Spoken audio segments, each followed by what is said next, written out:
গোৱালপাৰাত ট্ৰেক্টৰৰ দুৰাত্মক ট্ৰেক্টৰৰ খুন্দাত নিহত এগৰাকী 50ৰ ঊৰ্ধৰ মহিলা। নিহত মহিলাগৰাকীৰ নাম সোণা খাতুন বুলি জানিব পৰা গৈছে। গোৱালপাৰা সদৰ থানাৰ অন্তৰ্গত গোবিন্দপুৰত শোকাবহ পথ দুৰ্ঘটনাত নিহত হয় এগৰাকী মহিলা। নিহত মহিলাগৰাকীৰ নাম সোণা খাতুন। 50ৰ ঊৰ্ধৰ মহিলাগৰাকী বৰপেটাৰ পৰা ঘৰলৈ অহাৰ সময়তে ঘৰৰ সন্মুখতে ট্ৰেক্টৰে মহিলাগৰাকীক মহতিয়াই নিয়ে। তৎক্ষণাত মহিলাগৰাকীক গোৱালপাৰা চহৰৰ চলেজ হস্পিটেলত অনা ভৰ্তি কৰে যদিও চিকিৎসকে মৃত বুলি ঘোষণা কৰে। ইতিমধ্যে পৰিয়ালৰ লোকৰ মাজত কান্দোনৰ ৰোল উঠা পৰিলক্ষিত হৈছে।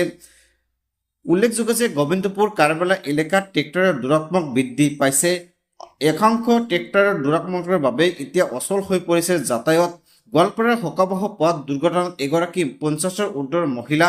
নিহত মহিলাগৰাকীৰ নাম সোণা খাতুন বুলি জানিব পৰা গৈছে।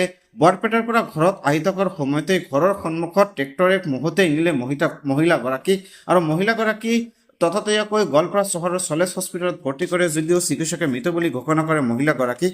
আৰু চিকিৎসালয়ত পৰিয়ালৰ লোকে উপস্থিত হৈ মহিলাগৰাকীৰ মৃত্যুৰ খবৰ পাই কান্দোনত ভাঙি পৰে পৰিয়ালৰ আত্মীয় স্বজন।